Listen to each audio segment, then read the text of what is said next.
Good morning friends, সবাইকে আমার নতুন ব্লগে স্বাগত জানাই।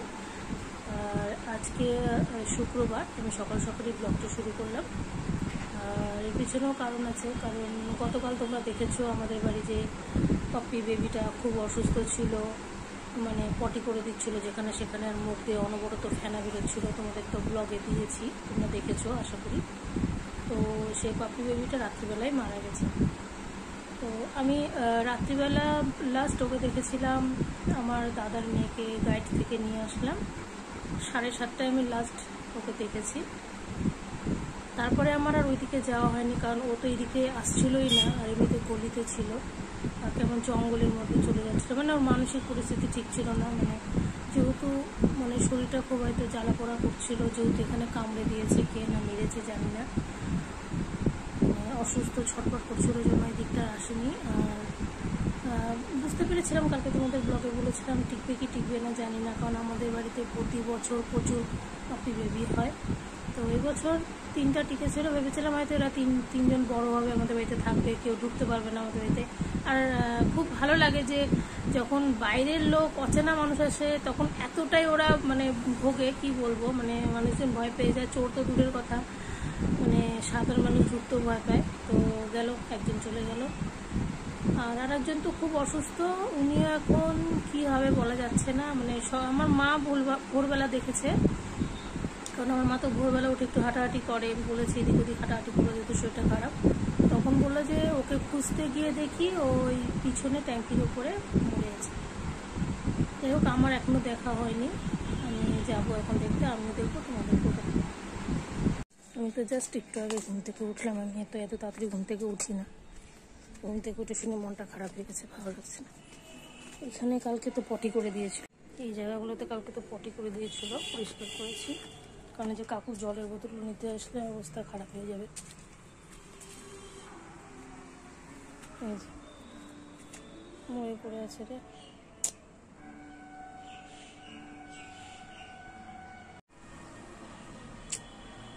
কালকে ছিল, আজকে নেই। ওকে দেখে এসে খুব খারাপ লাগছে, কারণ এখন টিপরা ধরেছে গায়ের মধ্যে, আর অনবরত মাছি ভ্যান করছে, আর এমন জায়গায় মানে পড়ে গেছে, উঠতে পারেনি। মানে ওই জায়গাটায় তো ওই দিক দিয়েই তো হাঁটাহাঁটি করছিল, ওখানে পড়ে গিয়ে হয়তো আর উঠতে পারেনি। আর এনার যে সঙ্গী আর একটা, মানে এনার ভাই, উনি তো কালকে আমি যখন গুড়িয়াকে নিয়ে ফিরছি, তখন থেকে রাস্তার মধ্যে অনবরত এদিক ওদিক করছে, টোটো যাচ্ছে, বাইক যাচ্ছে, গাড়ি যাচ্ছে, কখন যে মানে ওকে চটকিয়ে দিয়ে চলে যাবে কোনো ঠিক নেই। মানে মাথার হয়তো বা ঠিক নাই, এরকম তো করে না ওরা। আমি বকা দিলাম, আমি 2বার বললাম যা বাড়ি যা, চাপা দিবে, কিন্তু মানে শুনে আমার সঙ্গে কিছুটা গেল এগিয়ে। যাওয়ার সময় একবার বকলাম, আসার সময় একবার বকলাম, বাড়িতে যা, কিছুতেই শোনে না। এখন কোথায় আছে জানি না ওর ভাইটা, বোনটা তো শেষ, থাকলেও 2জন আছে এখন, দেখা যাক কীরকম থাকে। আসলে ওরা টেকে না, ওরা হচ্ছে মানে কিছুদিনের অতিথি হয়, আর মানে মনে একটা হয় না, মানে ওরা হলে পারে খুব মজা হয়, আমাদের বাড়ির সবার খুব আনন্দ লাগে, কারণ ছোট্ট থাকে, ছোট থেকে সে বড় হয়, দৌড়াদৌড়ি করে, লাফালাফি করে, এদিকে সাবানের কেস নিয়ে চলে যায়, স্ক্রাবার নিয়ে চলে যায়। যেমন এটাই আমার মার শাড়ি ধরে মানে কামড়ে শাড়িটার সাথে খেলতো, এগুলো তোমাদেরকে দেখিয়েছি ব্লগে। মানে এই জিনিসগুলো, স্মৃতিগুলো রেখে যায়, কিন্তু বেশি দিন টেকে না, ওরা চলে যায়, ওরা আসে আবার চলে যায়। যে মনটা ভালো লাগছে না আমার, মানে কি বলবো তোমাদেরকে, আমার মনটা খুবই খারাপ লাগছে, ভালো লাগছে না। এখন আর কি, পৌরসভায় খবর দিতে হবে, পৌরসভার লোক, মানে পৌরসভা থেকে যে মানে থাকে আর কি, ডোম যারা নিয়ে যায় আর কি, তাদেরকে খবর দিতে হবে, দিয়ে ওদের ওখান থেকে এসে মানুষ নিয়ে গিয়ে মানে নিয়ে যাবে আর কি ওকে, আর জায়গাটা পরিষ্কার করে দেবে, কিছু টাকা দিয়ে দিতে হবে ওদের। মানে এরকমই হয় প্রতি বছর। মানে গত বছরের কথাটা বলবো, 9-10 জন হয়েছিল, 9-10 জন এরকমভাবেই মারা গিয়েছে, কিছুদিন পর একটা করে পড়ছে আর মারা গিয়েছে। আর গাড়ির চাপা তো অজস্র, মানে যারা বাইক চালায়, টোটো চালায়, তাদের তো 4 চাকা চালায়, তারা তো মানে কেয়ারই করে না যে কুকুর বা কিছু আছে রাস্তায়, এগুলো কেয়ারই করে না, ওরা নিজের মতো গাড়ি চালায়, দিয়ে চটকে দিয়ে চলে যায়। এরকম চটকে দিয়ে মোটামুটি 3-4 জনকে চটকে দিয়েছে, আর মোটামুটি 4-5 জন অসুস্থ হয়ে মারা গেছে। কেমন একটা মানে গত বছর কি একটা ভাইরাস এসেছিল না কি, ঠিক জানি না, আমি নামটা মনে করতে পারছি না। প্রত্যেকটা কুকুরের বাচ্চা কিন্তু মারা গেছে, কোনো কুকুরের বাচ্চাই বাঁচেনি। কিন্তু আজকে মানে এটা কিছুটা সিমটম তো আমি আগে থেকে বুঝতে পেরেছিলাম, তোমাদেরকে বলেছিলাম কি হবে জানি না, কিন্তু রাতটা টিকলো না, রাতেই শেষ হয়ে গেছে। যাই হোক, আমি বাড়ির কে কে জানি না, তো বড়দেরকে একটু জানাতে হবে, কারণ পৌরসভার লোকের সাথে তো আমার সেরকম যোগাযোগ নেই, কারণ বড়রাই একটু যোগাযোগ করে ওকে নিয়ে যাওয়ার ব্যবস্থা করুন। নাহলে একদম আজকে যে হারে রোদ উঠেছে, আর এরকম করে থাকলে পরে তো আরও বাজে সিচুয়েশন তৈরি হবে, বন্ধে থাকা যাবে না।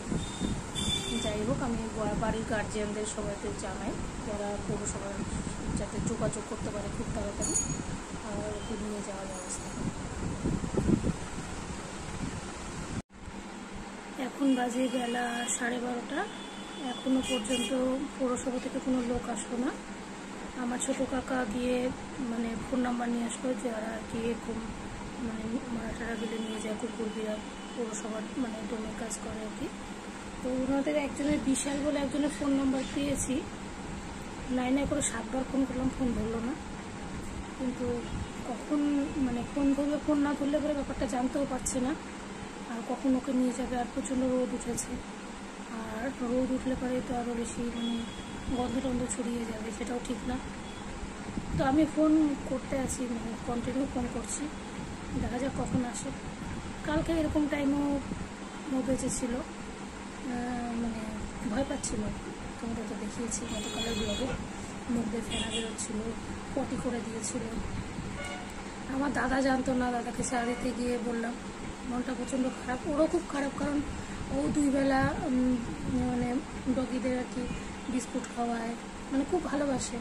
দাদার বাইকের মানে নিচে গিয়ে লুকিয়ে থাকে, দাদার ঘরের মধ্যে ঢুকে থাকে, মানে আমাদের সাথে মানে পাপি বেবিগুলোর সম্পর্ক একদম টোটালি আলাদা। কারণ আমাদের বাড়ির সবাই হয়তো পাপি বেবিগুলোকে ভালোবাসে না, কিন্তু আমি, মা, আমার দাদা প্রচণ্ড ভালোবাসে। বিশেষ করে আমাদের মিঠি, আমার দাদার মেয়ে, কালকে যখন নিয়ে আসলাম গাইড থেকে, তখন বললাম যে এরকম পরিস্থিতি, মনটাও খুব খারাপ। তো আজকের খবরটা তো ওকে দেওয়াই যাবে না, আজকের খবর যদি দিই তাহলে তো কেঁদেই দিবে, কারণ ও পাপি বেবিগুলোকে প্রচণ্ড ভালোবাসে, মানে নিজের হাতে বিস্কুট খাওয়ায়, আসলে পরেই বিস্কুট খাওয়ায়, সবসময় খোঁজ খবর নেয়। তো আজকের খবরটা আর ওকে দেবো না, কারণ আজকের খবরটা দিলেও হয়তো কেঁদেই দিবে। এখনো ওখানেই পড়ে আছে, দেখো।